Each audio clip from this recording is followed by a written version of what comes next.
안녕하세요. 저는 식당을 운영하고 있는 30대 여성입니다. 얼마 전 TV를 보다가 자승자박이라는 말을 듣게 되었는데요. 이 말의 뜻은 자신이 만든 줄로 스스로를 묶는다는 뜻이죠. 자기가 저지른 일로 인해 스스로를 공경에 빠뜨린다는 뜻입니다. 딱 이 말에 맞는 사람이 생각이 나서 이렇게 사연을 쓰게 되었네요. 인간의 이기심이 이렇게나 처참한 최후를 맞이할 수 있다는 걸 이번에 더욱 잘 알게 되었는데요. 기가 막힌 그 이야기를 해보려고 합니다. 저는 충청도에서 나고 자란 사람이에요. 저희 엄만 시장에서 작게 장사를 하셨고 아버진 공장에 다니셨습니다. 아버진 정말 엄하신 분이었어요. 본인 마음에 안 들면 그게 어떤 일이든지 불같이 화를 내시던 분이었죠. 아버지를 떠올리면 항상 생각나는 게 있는데 바로 밥상을 엎는 그 모습이에요.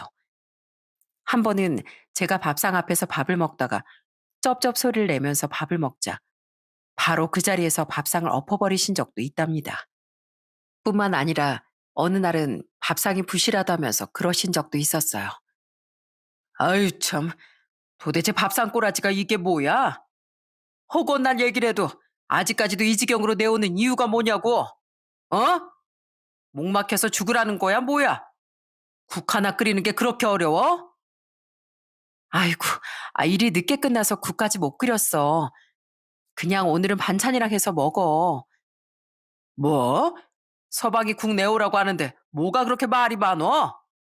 그렇게 부지런하게 저녁부터 차렸어야지. 뭐 밖에서 일한다고 유세 부리는 거야 뭐야? 에이 기분 더러워서 진짜. 국 끓여서 다시 내와. 그렇게 국이 없단 이유로 다시 밥상을 엎어버리면 저와 여동생은 얼음처럼 그 자리에 굳어버리곤 했습니다. 그런 저희 모습이 눈에 보이지도 않았는지 아버진 화를 내시곤 방으로 들어가 버리셨어요. 매번 자신의 마음에 안 들면 밥상을 엎어버리거나 화를 내다 보니 엄만 그런 상황을 만들지 않으려 정말 부단히도 애를 쓰셨습니다. 당신은 어떻게든 견딜 수 있어도 딸들에겐 이런 모습을 보여주고 싶지 않았기 때문에 엄마는 내내 참으신 거죠. 이것뿐만이 아니었어요. 저희는 아버지를 정말 싫어했는데 그 이유 중 하나는 바로 폭력적인 모습 때문이었습니다. 평소 공장 일을 하면서 몸이 힘드니 매일매일 아버진 술을 드셨어요. 그나마 술을 먹지 않은 날엔 덜했지만 술만 들어가면 아버진 전보다 더 심하게 엄마에게 화풀이를 하시곤 했습니다. 어릴 때야 그런 아버지가 그저 무서운 존재였지만 제가 크면서부턴 엄마를 보호해주기 시작했어요. 이러다간 정말 엄마가 큰일 날 것만 같았거든요. 그런데 그렇게 한번 막아주기 시작하니 아버지의 행패는 점점 더 도를 지나치고 있었어요. 한 번은 제가 참다 참다 못해 아버지에게 소리를 친 적도 있었어요. 아버지, 제발 그만 좀 하세요. 도대체 언제까지 그러실 거예요? 엄마가 불쌍하지도 않으세요? 사는 내내 아버지 눈치만 보고 사는데 왜 자꾸 그러시는 건데요? 이 녀석이 정말 너 지금 아빠한테 대드는 거야? 어? 내가 너희 키우느라 밖에서 뼈 빠지게 일하고 들어오는데 지금 네 엄마 편을 들어? 이게 다 당신 때문이야. 자식 교육을 이따구로 시켰으니 자식들마저 애비를 무시하지. 엄마한테 그런 말 하지 마세요. 지금껏 아버지 마음대로 하셨으면서 무슨 자식 교육 핑계를 대시는 건데요. 왜 자꾸 엄마 괴롭히시는 거냐고요. 사실 그때 당신 이혼에 대한 사회적 시선도 그다지 좋았던 건 아니었기 때문에 엄마가 저를 위해서도 꾹 참고 사셨던 것 같아요. 그렇지만 고등학생이었던 제 눈에도 엄마의 인생은 너무나 기구하고 불쌍했습니다. 그래서 엄마에게 아빠와 그만 살라고 제가 부탁까지 할 정도였어요. 그렇게 엄만 제가 고등학교 1학년 때 이혼을 결심하셨고 아빠와 헤어져 살게 되었습니다. 당연히 저와 동생은 엄마와 같이 살고 싶다고 해서 저희 세 명이 함께 살게 되었어요. 엄만 이혼을 하시고서 정말 얼굴색이 환하게 변하셨습니다. 그동안 아빠 때문에 몸고생, 마음고생, 고생이란 고생은 다 하고 사셨는데 그 고생을 시키는 사람 한 명이 없는 것뿐인데도 엄마가 확 달라진 걸 느낄 수 있었어요. 그리고 전 고등학교를 졸업하고서 바로 사회생활에 뛰어들었습니다.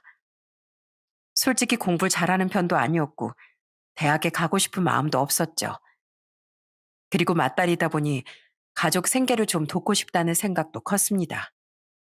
그렇게 전 고등학교 졸업 후 공장에 들어가 기숙사 생활을 하게 되었어요. 아버진 간암으로 제가 25살이 됐을 무렵 돌아가셨다는 소식만 들었죠. 그렇게 몇 년 일을 하다 지금의 남편을 만나게 된 겁니다. 남편은 그때 당시 26살이었고 전 25살이었어요. 한 살 차이였는데 남편은 공장 내에서도 굉장히 일을 잘하고 리더십도 있는 사람이었습니다. 저보다 한 살 많음에도 불구하고 훨씬 어른스럽고 진중한 면이 있었어요. 그러다 직원들끼리 회식을 하다 남편에게 고백을 받게 되었고 2년의 열애 끝에 저흰 결혼을 준비하게 되었습니다. 시댁엔 시모와 시부, 남편과 시누이 이렇게 네 식구였는데 시부는 정말 술을 굉장히 좋아하는 사람이었어요. 예전에 군인이었다고 들었는데 처음 인사갈 당시엔 마땅히 하고 계시는 일은 없으셨죠. 대신 시모가 생계를 유지하고 계셨어요. 시모는 식당에서 일을 하셨거든요. 처음 인사를 갔을 때 시모는 절 정말 많이 반겨주셨습니다. 어머, 반가워요. 난 영규 엄마예요. 오느라고 고생 많았죠? 안녕하세요. 박정숙이라고 합니다. 여기 앉아요.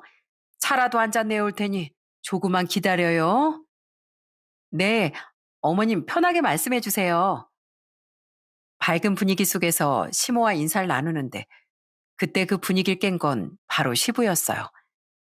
방에서 나온 시부는 제 앞에 앉더니만 다짜고짜 호구조사를 시작하셨죠. 그래, 뭐 결혼한다고 하니까 이거저거 물어봐야지. 그래서 부모님은 뭐 하시고? 네, 아버진 2년 전에 돌아가셨습니다. 어머니는 시장에서 작은 장사를 하시고 계세요. 허참, 뭐 보니까 우리 집안보다 뭐 잘난 것도 없고 별거 없겠구만. 어찌됐든 말하는데 우리가 뭐 도와줄 건 없어.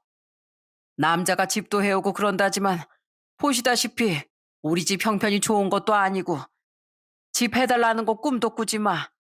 내가 미리 말하는 거니까. 대충 시댁 상황은 알고 있었지만 사람 면전에 대놓고 이런 얘기를 한다는 게 조금은 불편하고 불쾌하기까지 했습니다. 뭐 시부는 솔직하게 말한다고 생각을 하셨을지 모르겠지만 전 그 말이 뭔가 저를 무시하는 것 같다는 생각이 들었거든요. 그때 시모가 시부에게 한 소리를 했습니다. 그런데 시부 반응이 참 기가 차더라고요. 아이고, 처음 인사 온 며느리한테 지금 못할 말이 없네. 아무리 못해준다고 해도 말은 좀 좋게 해야지. 뭐? 아니, 지금 아들하고 새 며느리 왔다고 지금 나한테 대드는 거야? 어? 아니, 그게 아니라 말 좀 이쁘게 하라고 하는 말이야. 시부의 호통에 시모는 아무런 말도 하지 못하시더라고요. 그걸 보고서 참 시부가 성격이 별나고 독불 장군이구나. 성격이 좋지 않구나를 단번에 느끼게 되었답니다. 그래도 시부를 제외하곤 크게 문제가 될 건 없었어요. 인사를 가기 전에 한 가지 신경이 쓰이는 게 있었는데요. 남편이 절 만나면서 집안 얘기를 했을 때 가장 먼저 해준 얘기가 바로 시누이가 지적장애 1급이라는 것이었어요. 거의 혼자서 생활하기는 어렵고 모든 일상생활에 누군가가 도움을 줘야 하는 상황이라고 들었죠. 대화도 힘들고 간단한 말만 할 수 있는 상태였는데 시모가 정말 어릴 적부터 고생하면서 시누이를 키웠고 많이 좋아졌다고 했어요. 처음엔 저도 좀 걱정을 많이 했었는데 인사를 갔을 때 시누이를 보고 나서 제 생각이 확 달라졌어요. 시누이가 정말 너무 해맑고 밝았거든요. 시모는 저에게 시누이를 인사시켜 주셨어요. 우리 딸 얘기 들었지? 사실 걱정이 많겠지만 우리 딸이 그래도 사고 한 번 안 치고 우리한텐 복덩이나 다름없어. 지금도 봐봐. 너무 예쁘지? 내가 정말 힘들어도 우리 딸 웃는 거 보면 마음이 확 녹는다니까. 시모의 말에 전 수긍을 할 수밖에 없었습니다. 그만큼 시누인 정말 순하고 착했거든요. 제가 마음에 들었는지 시누이는 그날도 저에게 가까이 와 정말 기쁜 표정으로 절 반겨줬던 기억이 있어요. 그런데 그때 시부가 했던 말은 지금도 잊혀지질 않는답니다. 무슨 복덩이야? 쟨 우리 집안의 수치야, 수치. 내가 쪽팔려가지고 딸이라고 뭐 어디 말이라도 하고 다니는 줄 알아? 대놓고 이런 말을 하는 시부가 정말 이해가 되지 않았어요. 아무리 독불장군이라곤 하지만 어떻게 며느리가 처음 인사를 왔는데 저런 식으로 말을 하는지 정말 이해가 되지 않았죠. 그래도 시부를 제외하곤 시모와 시누이도 너무나 좋은 사람들이었기 때문에 저흰 그렇게 결혼을 준비하게 되었습니다. 결혼을 하면서 저희가 그동안 모아놨던 돈과 조금 대출을 받아 작은 신혼집을 마련하게 되었어요. 결혼을 하니 너무나 행복하고 든든하더라고요. 그렇게 행복한 결혼 생활을 하면서 6개월이 지나고 나서 전 아들을 임신하게 되었어요. 남편은 진짜 하늘의 별도 따다 줄 정도로 절 정말 많이 챙겨줬습니다. 먹고 싶다는 건 어떻게든 다 구해왔죠. 남편뿐만 아니라 시모도 저에게 너무나 잘해주셨어요. 지금도 제가 잊지 못하는 에피소드 하나가 있는데 바로 시모가 만두를 집으로 가지고 온 날이에요. 그날은 유독 눈이 펑펑 내려서 밖에 나가기도 힘들었던 날이었습니다. 집에서 쉬고 있는데 누군가 현관문을 두드렸어요. 문을 열고선 전 너무나 놀랄 수밖에 없었죠. 그 앞에는 눈을 소복하게 맞으며 시모가 서 계셨습니다. 어머님, 아니 어떻게 오셨어요? 오늘 눈 많이 와서 버스도 안 다닌다는데. 아이고, 얼른 들어오세요. 얼른요. 아니다. 이거 주려고 왔어. 난 이제 가봐야 돼. 네 신우 시부한테 잠깐 맡겼는데 조금이라도 늦으면 난리 나니까 이제 가려고. 너 이거 좋아하잖아. 우리 집 근처 만두 저번에 먹고 싶다고 했다며? 그래서 내가 사왔어. 어머님, 이거 저 먹이려고 걸어오신 거예요? 아휴, 들어와서 그럼 만두 같이 드시고 가세요. 밖에 눈도 많이 오는데 언제 또 걸어가시려고.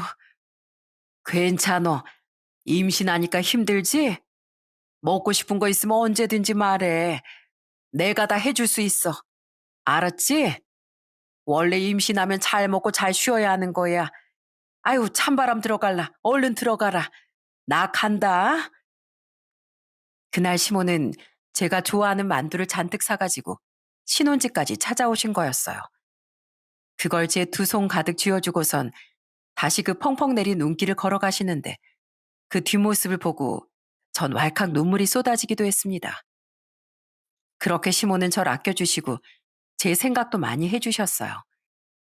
제가 출산을 했을 당시에도 시모는 손주보단 제 걱정을 먼저 하셨어요. 오죽하면 병원에서도 친정엄마냐고 물어볼 정도로 시모는 제 걱정이 먼저셨죠.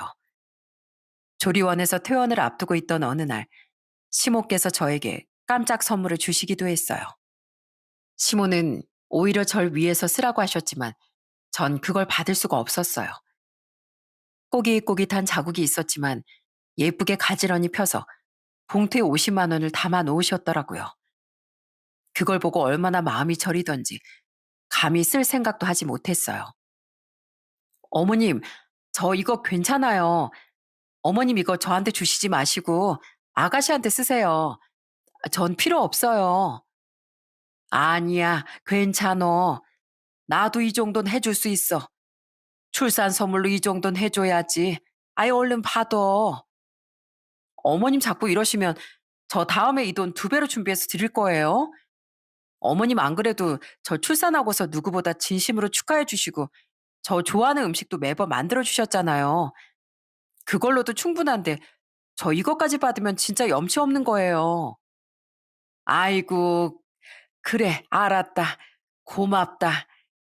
솔직히 이 돈 주는 게 부담이긴 했다. 알잖니? 네 시부가 돈만 있으면 다 뜯어가는 거. 도대체 몇 년째 저렇게 놀고 있는지 모르겠다. 지금 벌써 10년째 저렇게 놀고 있어. 알아요, 어머님. 그러니까 이걸로 아가씨한테 쓰세요. 그리고 어머님 좋아하시는 것도 사드시고요.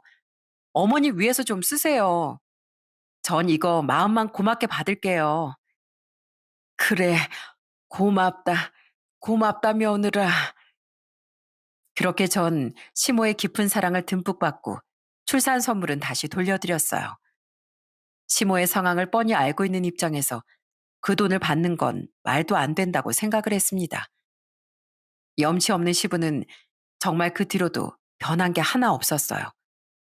출산을 하고 명절날이었는데 시부 행동을 보고서 제가 너무 기가 차 말이 안 나오더라고요. 저녁도 되기 전에 낮부터 술을 잔뜩 마신 시부는 마치 하인 부리듯 시모를 이리저리 부리기 시작했습니다. 야, 이 여편네야. 가서 삼겹살 좀 구워서 와. 아니, 고기를 뭐 이렇게 못 구워? 얼른 가서 맛있게 좀 구워봐. 아유, 알았어요. 다른 거라도 좀 먹고 있어요. 에휴, 고기를 엉망으로 구워 놓아가지고 뭘 먹을 수나 있겠어. 퍽퍽한 목살 말고 삼겹살 다시 구워. 이상하게 시부는 마치 시모를 못 살게 굴려고 하는 것처럼 멀쩡한 음식도 괜히 타박을 하곤 했습니다. 그런 모습을 볼 때면 전체 아버지가 생각나 더욱 괴로웠어요. 시부의 행패는 이걸로 끝나지 않았어요. 뭐 하나 조금이라도 비어있는 꼴을 못 보는지 시모가 자리에 앉을 새도 없이 계속 이것저것 시키더라고요. 문제는 시부가 한 소리를 하면 시모는 별말 없이 그걸 다 해주신다는 거였죠. 처음엔 시부에게 너무나 화가 났지만 그걸 그대로 또 해주는 시모에게도 답답함을 느꼈습니다. 그래서 제가 시모에게 조심스럽게 물어보기도 했어요. 결국 그 이유는 자식들을 위해 못 볼 걸 보이고 싶지 않아 참는다는 거였죠. 그 말에 전 속부터 열이 부글부글 끓었습니다. 그렇다고 제가 나서서 뭐라고 하기엔 너무 나대는 건 아닌가 싶어 처음엔 저도 별말을 하지 않았어요. 시모도 뭐라고 하지 않는데 며느리가 되어서 화를 낼 수는 없으니 속만 끓일 뿐이었죠. 그 뒤로 전 아들을 또 임신해 출산을 하게 되었습니다. 두 아이를 키우다 보니 저도 정신이 없이 생활을 했던 것 같아요. 그러던 어느 날 시모에게서 깜짝 놀랄 만한 전화를 받게 되었습니다. 그건 바로 시모가 비 오는 날 일을 끝내고 육교 계단을 내려오시다 거기서 미끄러져 크게 다쳤다는 소식이었죠. 그 소식을 듣고 바로 병원으로 달려갔는데 생각보다 상태가 심각하더라고요. 엉덩이뼈랑 다리까지 크게 다쳐서 오랫동안 입원을 해야 하는 상황이었죠. 전 그걸 보고 정말 눈물을 참을 수가 없었어요. 어머님, 어머님 괜찮으세요? 어떡해요? 많이 아프셨죠? 좀 괜찮으신 거예요? 아이고, 어떡하니. 내가 일을 해야 우리가 먹고 사는데 이걸 정말 어떻게 하면 좋니? 우리 딸은 이제 누가 돌보냐? 네 시애비가 볼 것도 아니고. 아휴, 이를 어떻게 하면 좋니? 누가 봐도 너무 크게 다쳤다는 게 눈에 보일 정도로 심각했는데 그 와중에도 시모는 시누이와 생계 걱정뿐이셨어요. 그걸 들으니까 제 억장이 무너지는 듯 했죠. 전 시모의 걱정을 덜어드리고 싶었습니다. 그래서 한 가지 제안을 했어요. 어머님, 제가 있잖아요. 제가 아가씨 저희 집으로 모셔갈게요. 제가 아가씨 돌볼 테니까 어머님은 제발 어머님 몸만 신경 쓰세요. 저 지금 일 쉬고 있잖아요. 애 낳은 지 얼마 안 돼가지고 일도 안 나가고 쉬고 있으니까 제가 아가씨 보면 돼요. 걱정하지 마세요. 아이고, 그래, 고맙다. 고마워. 내가 네 덕에 마음 좀 놓을 수 있겠구나. 미안하다. 정말 고맙고 미안해. 저에게 미안하다며 또 고맙다며 제 손을 꼭 부여잡는 시모를 보면서 너무나 안타깝고 안쓰러운 마음이 들었습니다. 그렇게 전 아가씨를 저희 집으로 데리고 오게 되었어요. 사실 친우인 지적장애 1급이다 보니 거의 유아진흥과 비슷했고 생활할 때 도움이 항상 필요한 상황이었어요. 원래는 용변도 혼자서 처리를 못하고 식사도 누군가가 먹여줘야 했을 정도라고 들었는데 그래도 어머님께서 어릴 때부터 엄청 노력을 많이 하셔서 혼자서 밥을 먹거나 화장실을 사용하는 것까진 충분히 할 수 있게 되었어요. 무엇보다 시누이가 착하고 얌전한 편이라 크게 어려움 없이 시누이와 잘 지낼 수 있었어요. 저도 지적 장애인 분들을 많이 접했던 건 아니지만 1급에 대해 들었을 땐 거의 독립적인 생활이 힘들다고 들었거든요. 그래도 시누이가 혼자서 이것저것 좀 할 수 있다는 걸 보고 나니 얼마나 그동안 시모가 애를 썼을까 싶은 생각이 들더라고요. 저희 집에서 지내면서 시누인 생각보다 편안해 했어요. 한 가지 놀라운 사실은 시모가 오랫동안 병원에 입원을 하고 있음에도 불구하고 시부가 한 번도 병원을 찾지 않았다는 겁니다. 하루 이틀이야 그렇다 치더라도 일주일 내내 연락은커녕 찾아가지도 않았다는 걸 듣고 전 바로 시부에게 전화를 걸었어요. 아버님, 어머님이 좀 많이 다치셨는데 그래도 병원에는 좀 가보셔야 하는 거 아니에요? 어머님 혼자서 많이 외로우실 텐데. 그러니까 누가 다치래? 아이고, 하여튼 옆에 내가 그렇게 조심하라고 했는데 지금 왜 그렇게 탈이 나가지고 말이야. 월급도 못 받아오고. 그러니까 내가 돈을 쓸 수가 있어야지 말이야. 네? 아니 아버님, 어머님이 다치셨는데 어떻게 그런 심한 말을 하세요? 네? 뭐? 야, 너 지금 나한테 따졌냐? 너도 뭐 심호하고 지금 한편이라 이거야? 내가 병원에 가봐서 뭐 할 거야? 내가 의사도 아니고 내가 간다고 해서 뭐 얼마나 달라지겠어? 그런 말 할 거면 전화 끊어라. 황당한 시부의 태도에 너무나 기가 차고 어이가 없었어요. 정말 그 순간만큼은 아무리 시부라고 하지만 사람이 아니라고 생각이 들 정도였어요. 저뿐만 아니라 남편도 엄청나게 분노를 했습니다. 남편도 이걸 전해 듣고 전화를 해서 시부에게 화를 냈지만 역시나 돌아온 말은 시모를 향한 화였어요. 진짜 말이 안 통한다는 게 이런 거구나 싶었죠. 전 매일 시누이를 데리고 병원에 갔습니다. 시모를 만나서 말동무도 해주고 그곳에서 함께 시간을 보내기도 했어요. 시모는 그때 저에게 예전 저희 남편 얘기도 많이 들려주셨답니다.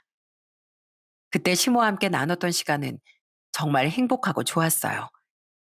오히려 시모께선 그렇게 장기 입원을 했을 때가 마음이 더 편해 보이시기도 했네요. 오랜 치료 끝에 시모는 퇴원을 하셨는데 정말 안타깝게도 퇴원을 하시자마자 다시 식당 일을 나가시더라고요. 좀 쉬셨으면 좋았겠지만 생계가 달려있으니 말릴 수도 없었어요. 제 나이가 33살이 되었을 때 저희도 고민이 참 많았어요. 아이들도 이제 둘이 되었으니 앞으로 어떻게 살아야 할까 많이 고민을 했었죠. 원래 다니던 공장에 가게 되면 아이들을 돌보긴 어려울 것 같아 고민을 하다가 남편과 상의 끝에 석쇠 갈비집을 열게 되었어요. 시장 조사도 많이 하고 석쇠갈비 레시피도 알아보려고 전국을 정말 많이 돌아다녔거든요. 그렇게 철저하게 준비를 하고 드디어 석쇠갈비집을 오픈했던 거였어요.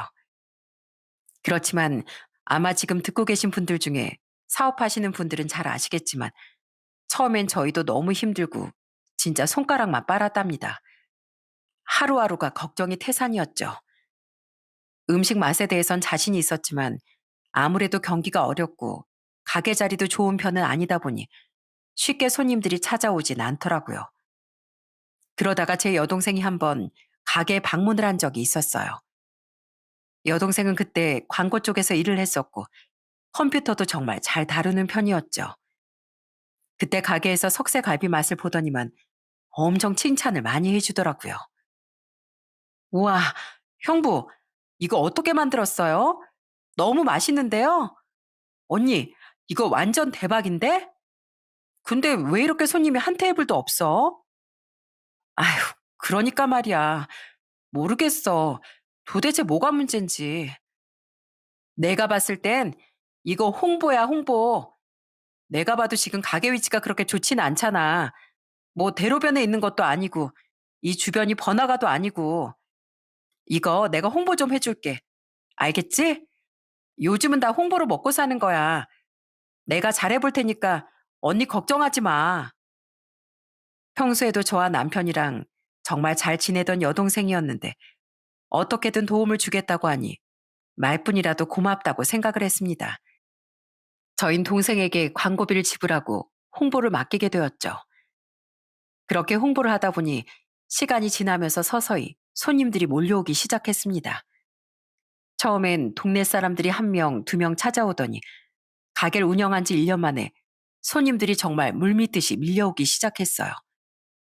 그때 저희가 점심 특선까지 메뉴를 제공했었는데 주변 직장인들도 입소문을 타고 점점 더 많이 오기 시작했죠. 그러다 4년 뒤부턴 입소문이 정말 많이 나서 번호표를 뽑을 정도로 장사가 정말 잘 되기 시작했어요. 진짜 하루 종일 파리만 날릴 정도로 손님 한 명을 못 봤던 때도 있었는데 4년 만에 이렇게 잘 되니 남편과 전 얼싸안고 눈물도 많이 흘렸습니다. 시모께서도 누구보다 저희를 축하해 주셨어요. 그러던 어느 날 시모께서 저에게 한 가지 얘기를 꺼내셨죠. 며느라, 혹시 너희 가게에 사람 필요하지 않니? 왜요, 어머님? 다른 게 아니라 지금 일하는 식당이 많이 힘든가 봐. 그래서 나 잘렸어. 어머, 그래요? 안 그래도 마침 저희 주방 아주머니 한 분이 더 필요했었는데, 어머님 그럼 저희 가게에서 일하실 수 있으시겠어요? 당연하지. 일하고 말고. 고맙다, 고마워. 내가 일만 시켜주면 정말 열심히 하마.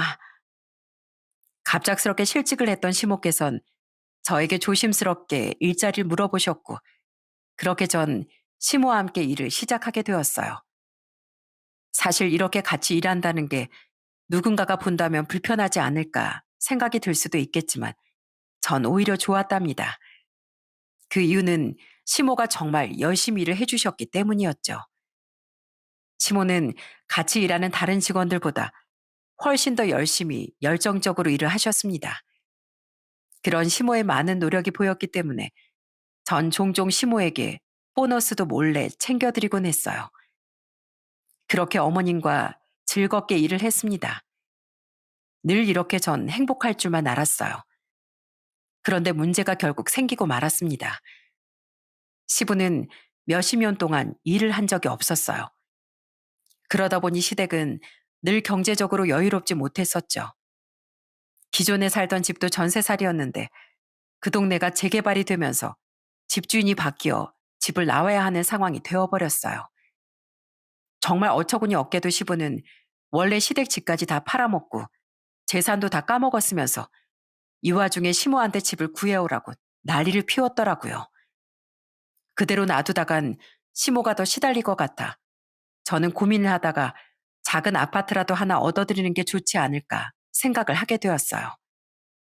저희가 살던 지역이 충청도였기 때문에 서울만큼 집값이 엄청 비싼 건 아니었어요. 그래서 큰맘 먹고 25평짜리 집을 얻어드리게 되었어요. 그때 시모가 너무나 뛸 듯이 기뻐하시는데 정말 큰 효도를 한 것 같아 너무나 기뻤죠. 입주하기 전에 저와 남편이 가서 청소도 도와드리고 이것저것 수리도 해드렸어요. 그런데 입주하던 날 시부의 행동을 보고 전 너무나 황당했습니다. 집을 보자마자 하는 말이 정말 어처구니가 없었어요. 야, 뭐야? 이거 집은 뭐 이렇게 좁아? 아이고, 그 아들놈 하나 있는 게 이왕 해줄 거면 25평 말고 한 36평 정도는 되어야 하는 거 아니야? 이 좁은 데서 어떻게 살라고? 아버지, 그래도 여기 방 3개짜리예요. 거실도 있고요. 전 신경 써서 알아봤는데 아버지 그런 식으로 말씀하시면 어떻게 합니까? 아니, 그게 아니라 집이 좁긴 좁다만 좀 넓으면 더 좋다는 거지. 당신은 좀 조용히 해요. 자식들이 이렇게 해줬으면 감사하다 이렇게 해야지. 뭐 그렇게 말이 많어. 뭐야? 지금 또 한번 해보자는 거야? 아휴, 내가 진짜 말을 말아야지 말을. 어떻게 애들한테 그렇게 말을 해요. 우리 길바닥에 나앉게 생긴 걸 이렇게 도와줬는데. 그 와중에도 지 평술 가지고 따지고 있는 시부를 보면서 참 기가 막힌다는 게 이런 거구나 싶더라고요. 어떻게 그렇게 뻔뻔한지 한 번 고맙다는 말을 안 하시더군요. 그래도 이후로 시모께선 계속해서 식당을 나오시면서 저희끼리 참 친하게 잘 지냈어요. 아가씨와도 종종 시간을 보내고 시부만 없다면 저희 가족들은 다 행복했습니다. 그런데 얼마나 시간이 지났을까 저희가 얻어준 전셋집에 들어간 시모가 1년 만에 갑자기 건강이 나빠지기 시작했습니다. 어느 날부터 계속 기침을 하시더라고요. 전 시모가 너무 걱정이 됐어요. 어머님, 어디 아프세요? 요즘 기침도 자주 하시고 얼굴색도 안 좋아요. 뭐 어디 아프신 데 있으신 거 아니세요? 그러게나 말이다. 아휴, 내가 요즘 왜 이렇게 기침이 많이 나오는지 몰라. 감기가 영 안 떨어지네. 어머님, 혹시 모르니까 건강검진 저랑 한번 받아보세요. 그래도 확인해 보는 게 좋잖아요. 뭐? 건강검진? 아이고, 괜찮어. 내가 가끔씩 이렇게 날이 추워지면 감기를 좀 오래 해서 그래. 걱정하지 말어.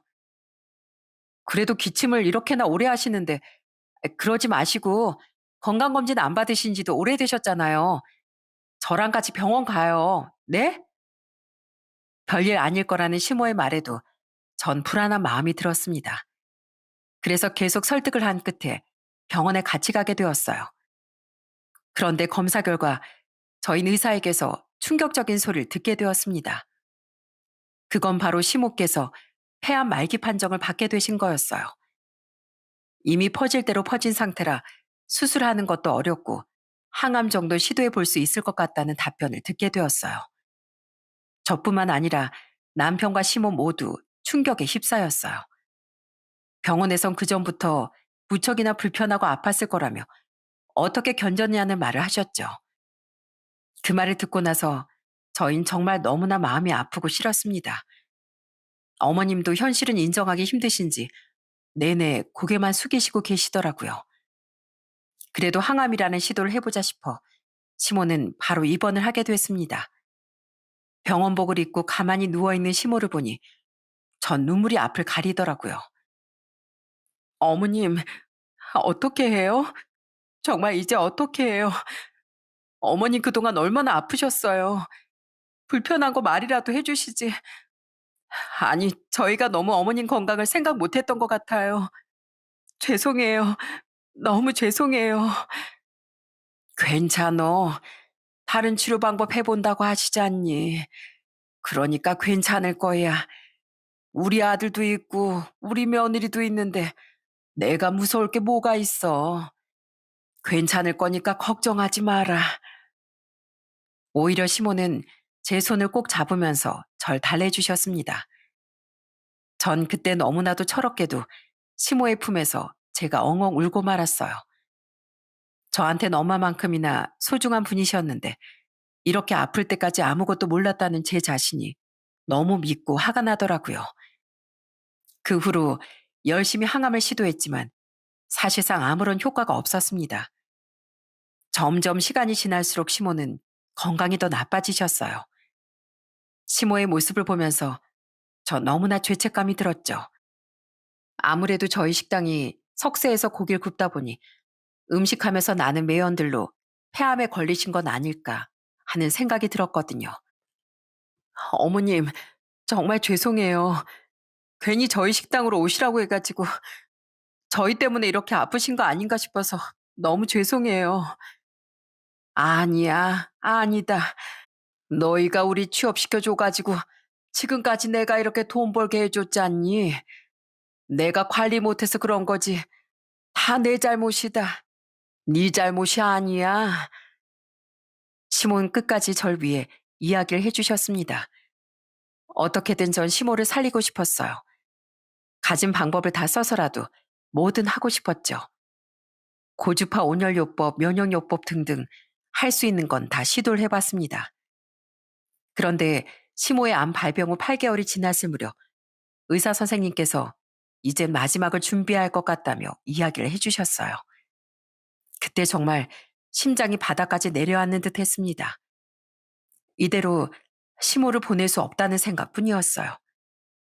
그런 제 마음을 누구보다 잘 알고 있는 분은 역시나 시모셨어요. 정수가, 고마워. 내가 널 만나서 내가 지금껏 살아온 세월보다 훨씬 더 행복했다. 네 덕분에 내가 즐겁게 일도 해보고 딸 걱정도 덜어보고 정말 행복했어. 고마워. 어머님, 그런 말씀 마세요. 포기하지 마세요. 제발요. 어머님, 우리 다른 것도 해봐요. 우리 다른 것도 또 해봐요. 괜찮어. 언젠간 떠날 사람이었는데 조금 일찍 간다고 생각하자. 네가 내 며느리여서 정말 고마웠다. 다음 생엔 내가 네 딸로 태어나서 너한테 받은 효도 내가 대신 해주마. 미안하지만 우리 딸 좀 부탁해도 되겠니? 저 가여운 딸, 내가 너만 믿을 수 있을 것 같아서 그래. 정말 미안하다. 끝까지 미안하구나. 어머님, 그건 걱정하지 마세요. 제가 아가씨 끝까지 제가 보살필게요. 어머님 감사드려요. 저도 어머님 만나서 너무 행복했어요. 시모는 제가 정말로 존경하고 사랑하는 사람이었습니다. 물론 제 친정엄마도 그랬지만 친정엄마만큼이나 제가 사랑하는 분이었죠. 마지막 인사를 나누면서 제 심장은 찢어질 듯이 아팠습니다. 그로부터 며칠 뒤 시모는 평온하게 눈을 감으셨어요. 그렇게 시모를 보내드리면서 병원 침상 물건들을 정리하게 되었는데 그 서랍 안에서 한 통의 편지가 발견됐습니다. 저와 남편은 그걸 보고 통곡을 할 수밖에 없었어요. 우리 아들, 며느리 보거라. 이걸 보고 있을 때면 난 이 세상 사람이 아니겠지. 정수가, 영규야, 엄마 먼저 가마. 너희들이랑 함께하면서 항상 행복하고 즐거웠다. 우리 며느리 우리 집에 시집 와서 고생만 하고 못난 시애미 돌보느라 얼마나 힘들었니. 그래도 네 덕에 삶이 행복했다. 고맙다 우리 며느리. 아들아, 며느라, 정말 사랑한다. 하늘에서 늘 지켜보마. 너희들이 행복하게 지낼 수 있도록 내가 꼭 지켜주마. 마지막으로 우리 딸 좀 부탁한다. 사랑한다 얘들아. 시모의 절절한 편지는 지금 생각해도 눈물이 나올 정도입니다. 그렇게 희생만 하시고 떠나신 시모의 장례식을 치르게 되었어요. 그런데 장례식장에서 슬픔보다 제 화가 먼저 터지게 된 일이 생겼습니다. 바로 시부라는 사람 때문이었죠. 시부라는 사람은 정말 눈물 한 번 안 흘리더라고요. 오히려 시모의 사망보험금 3천만 원이 나온다는 사실을 알고선 웃으면서 좋아하셨어요. 정말 어처구니가 없더군요. 장례식장에서 눈물 한 번 안 흘리고 오히려 지인들과 핫도치며 먹고 노는 시부를 보고 전 화가 날 수밖에 없었어요. 그래서 바로가 따져 물었죠. 아버님 진짜 좀 너무하신 거 아니에요? 어떻게 이렇게 슬퍼하시지도 않고 눈물 한 번 안 흘리세요? 어떻게 장례식 날 친구들과 깔깔대며 웃으실 수가 있냐고요. 어머님이 어떻게 돌아가셨는지 아시는 거예요? 진짜 해도 해도 너무하시네요. 야, 원래 장례식 날은 이렇게 웃고 떠드는 거야. 화투도 치고 말이야. 넌 왜 나만 보면 시비야? 아유, 저리 가. 그 모습을 보고 저와 남편은 부들부들 떨면서 겨우 진정을 했습니다. 마지막 시모 가시는 길까지 소란을 피우고 싶진 않아 겨우 참았죠. 그렇게 눈물로 심을 보내드리고 난 후 아가씨와 함께 시댁으로 시모의 유품을 정리하러 가게 됐어요. 정리할 건 정리라고 중요한 건 작은 방에다가 모아두게 되었죠. 신우는 시부가 돌보지 않을 게 뻔했고 시모의 마지막 당부도 있었기에 저희 집으로 데리고 가게 되었습니다. 시모가 돌아가신 걸 아는지 모르는진 잘 모르겠지만 신우도 저희 집에 오고선 왠지 좀 편안해 보이는 느낌이었어요. 그로부터 한 달이 지났을 무렵 갑자기 시부에게서 연락이 왔더라고요. 장례식 이후로 저희 시부한테 연락조차 안 하고 있었거든요. 근데 뜬금없이 전화가 와서 하는 말에 저흰 어리둥절했죠. 며느라, 이따 시간 되면 집으로 좀 오거라. 저녁에 내가 소개해 줄 사람이 있으니까 저녁 먹을 생각하고 오렴. 네? 소개해 줄 사람이라뇨? 누군데요? 아이 와보면 알아. 다 같이 와서 저녁 먹고 가. 내가 음식은 장만할 테니까 와서 인사해. 인사시켜주고 싶은 사람이 있어서 그래. 처음엔 시부의 말을 듣고 안 갈까 생각했었는데 왠지 모를 찝찝한 마음이 들었어요. 뭔가 느낌도 좋지 않고 그래서 그냥 한번 가보자 싶어 남편과 전 시댁으로 향하게 되었습니다. 그런데 시댁에 들어가자마자 보이는 광경에 전 너무나 깜짝 놀랐어요. 낯선 여성분이 시부와 같이 앉아 있더라고요. 거기다가 뒤이어 하는 말을 듣고서 경악을 금치 못했어요. 여보, 얘가 당신 아들이야? 이 여자가 며느리고? 인사해라. 이제 앞으로 이 집에서 같이 살 너희 새 시어머니야. 얼른 인사드려. 심을 보내드린 지 얼마나 됐다고 새 시어머니라니. 정말 기가 막히고 어처구니가 없었어요. 너무 황당하고 화가 나서 인사를 할 생각도 안 들더라고요. 그랬더니 그 아줌마가 정말 어이없는 말을 내뱉더군요. 예, 너네 아버지 말 못 들었어? 나한테 인사하라고 그러잖아. 내가 이제부터 이 집 안방마님이야. 내가 너희 시모 될 사람이야. 그러니까 얼른 공손히 인사해봐라. 내가 앞으로 잘해줄 테니까. 어디서 갑자기 시모 행세를 하는지 기가 찰 노릇이었는데 뒤이어 하는 말은 저희의 화를 돋궜습니다. 아니 여보, 당신 애들이랑 며느리 왜 이렇게 네 가지가 없어? 경우도 없고 도대체 당신 전 부인은 교육을 어떻게 시킨 거야? 참. 야, 너네 지금 이게 무슨 버르장머리야? 어?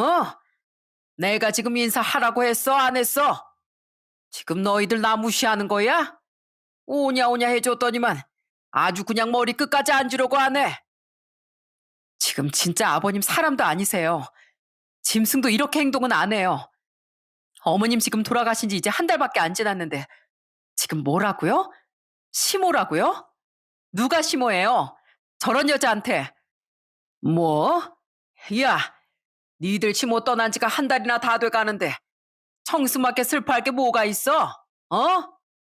내가 결혼하겠다면 결혼하는 거고 당연히 너희들이 시모로 모셔야지.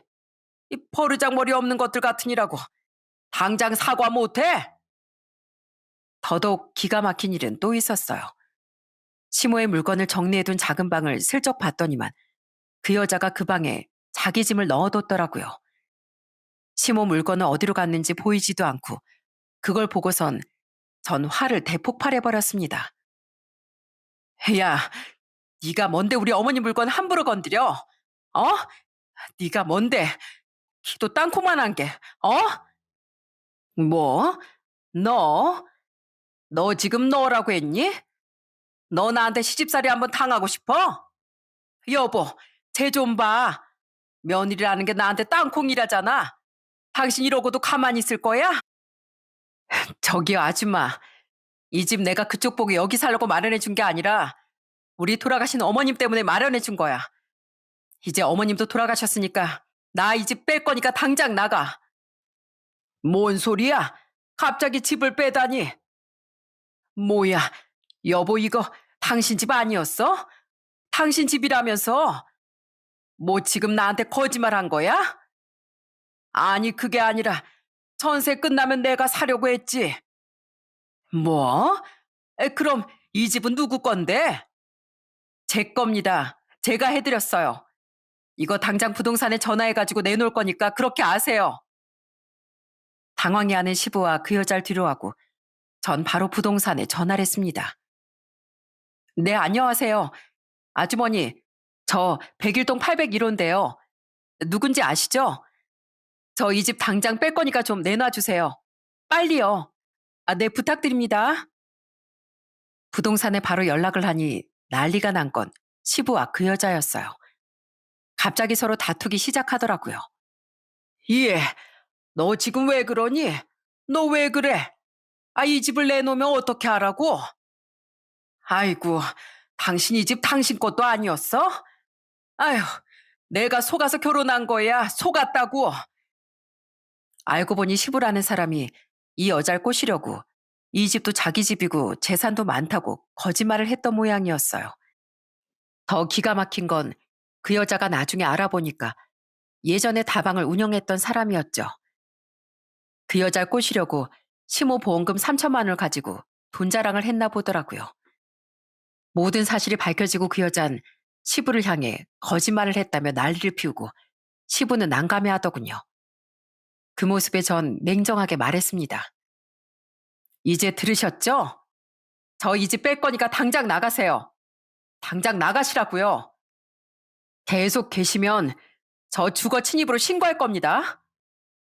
이야, 아이 너 왜 그러니? 내가 그냥 실수한 것 같다. 내가 실수했으니까 진정 좀 해라. 시모라고 안 불러도 돼. 그냥 안 불러도 되니까. 됐고요. 제가 지금까지 겨우 아버님으로 인정해드렸는데 이젠 도저히 안 되겠네요. 앞으로는 아버님으로 인정 안 하겠습니다. 지금 당장 나가세요.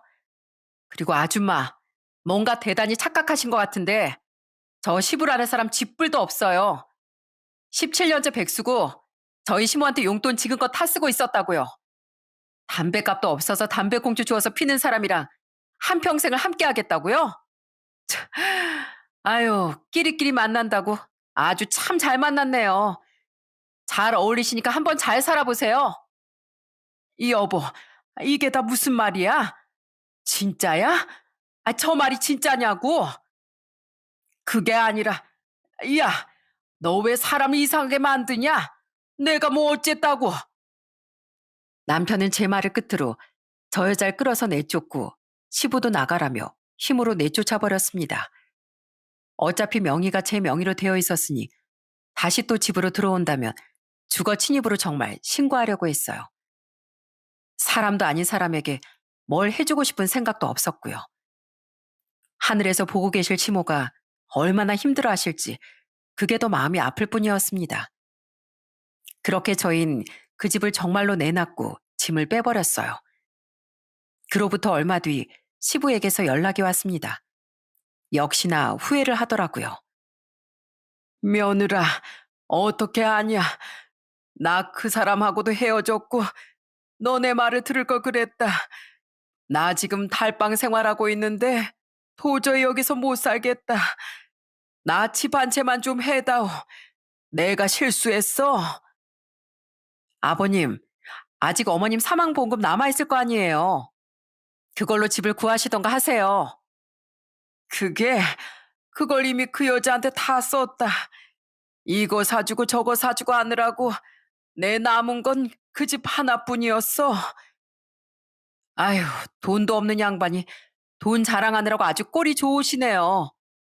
그때도 말씀드렸지만 전 아버님 앞으로 아버님으로 생각 안 하기로 했거든요. 저한테 연락하지 마시고요. 17년 동안 놀고 먹고 잘 사셨으니까 앞으로 일용직을 하시던지 택배를 하시던지 아니면 폐지를 주우시든지 알아서 하세요. 아버님 인생에 자식은 이제 없습니다. 자식한테 버림받은 기분 어떤지 곱씹으면서 내내 그렇게 독거노인으로 사시길 바라겠습니다. 아시겠어요? 보아하니 어머님 투병 기간 내내 이 여자 저 여자 만나면서 노닥거리신 모양인데 천벌 받으신 거라고 생각하세요. 아유, 며느라, 며느라, 끊지 마라. 전화 끊지 마. 시부의 마지막 외침을 듣고 전 그 후로 시부를 아예 차단해 버렸습니다.